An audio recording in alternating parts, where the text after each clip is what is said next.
Good day. So this will be the part 2 of our lesson 3. So what is information security? Okay. So information security, often referred to as InfoSec, refers to the processes and tools designed and deployed to protect sensitive business information from modification, disruption, distraction, and inspection.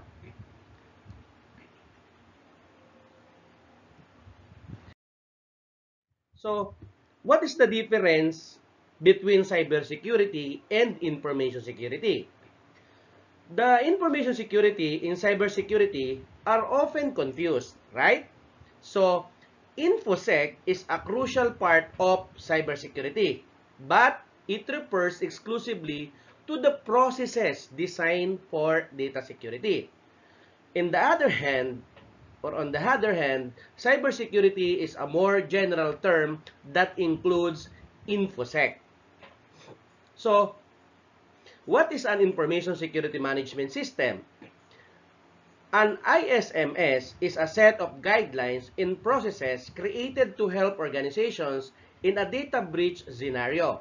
So by having a formal set of guidelines, businesses can minimize risk and can ensure work continuity in case of a staff change. ISO 27001 is a well-known specification for a company ISMS or Information Security Management System. What is the General Data Protection Regulation? Actually, here in the Philippines, we have a Data Privacy Commission. But in other countries, for example, in Europe, no, in 2016, the European Parliament and Council agreed on the General Data Protection Regulations in the spring of 2018, and the GDPR began requiring companies to provide data breach notification, appoint a data protection officer, require user consent for data processing, and anonymize data privacy. All companies operating within the EU must comply with these standards. So in the Philippines, of course, we are required and obliged to, of course, comply with the Data Privacy Commission's requirement.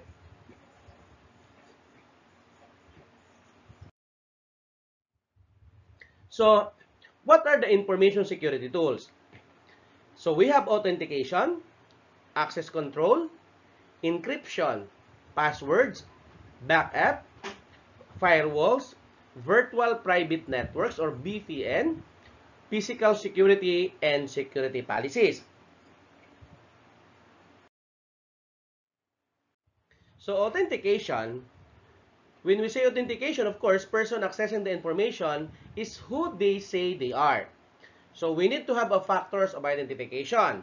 Something you know or something you know, user ID and password, something you have, the key or card, something you are, or the physical characteristics. A combination of at least two factors is recommended. The access control.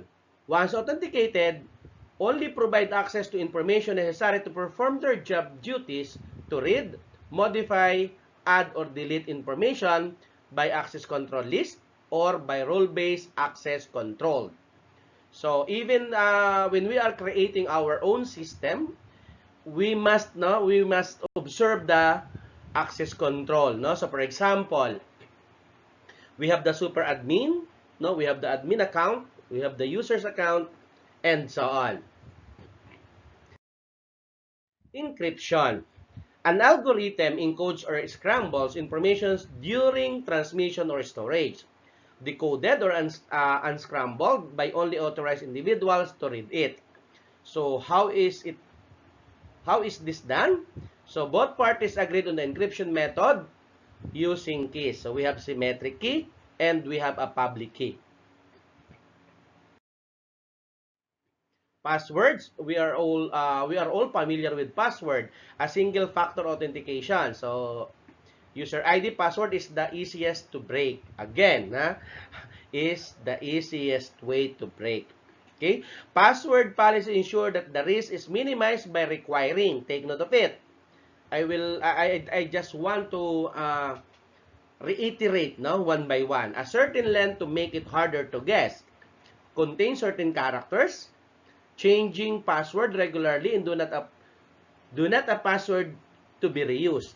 Okay? So, for example, last month, you use cute. Then, another month, you use uh, handsome. Then, then the other month, you replace your password again as cute. No? See, it is not advisable. Employees do not share their password. Of course, that's why it is termed password, right? So, notifying the security department if they feel their password had been compromised. A yearly confirmation from employees that they understand their responsibility. For the backup, important information should be backed up and stored in a separate location. A good backup plan requires and complementary practices. So we have some examples in details related to backup. For firewalls, it can be a piece of hardware and or software. So inspect and stop packets of information that don't apply to a strict set of rules, either inbound or outbound. Hardware, firewalls are connected to the network. Then software firewalls run on the operating system and intercept packets as they arrive to a computer. It can implement multiple firewalls to allow segments of the network to be partially secured to conduct business and the IDS. Watch for specific types of activities to alert security personnel of a potential network attack. For the VPN, some systems can be made private using an internal network to limit access to them. VPN allow users to remotely access this system over a public network like the internet. And the CPP students have this ability for exchange services from your Outlook client, mapping drive or mounting of a file share, and instruction to establish a VPN connection can be also available in this link. The physical security. We must protect the actual equipment, our hardware, and our network components. We need to the organizations need to identify assets that need to be physically secured, like lock doors, physical intrusion detection, secured equipment, environmental monitoring, and employee training must be done regularly. Security policies. Starting point in developing an overall security plan. Formal, brief, and high-level statement issued by your senior management. So, guidelines for employee, embraces general beliefs, goals, objectives, and acceptable procedures, include company resource if employees violate the policy. Security policies focus on confidentiality, integrity, and the availability, or the CIA. Bring your own device, policies for mobile devices, and difficult to balance the need for security and user needs. For personal information security, simple steps that individual can take to be more secure. As individual, you need to keep your software up to date. Install antivirus software. Use public networks carefully, of course. Back up your data either once a week or twice a month or thrice a month.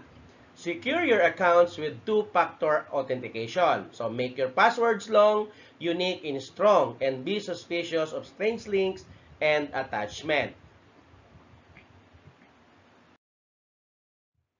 So in summary of this discussion, so we identified the information security triad, the CIA. We identified and understand the high-level concepts surrounding information security tools and on how to secure yourself digitally. So this will be our references. Thank you and good morning once again. Good luck and see you to our next topic.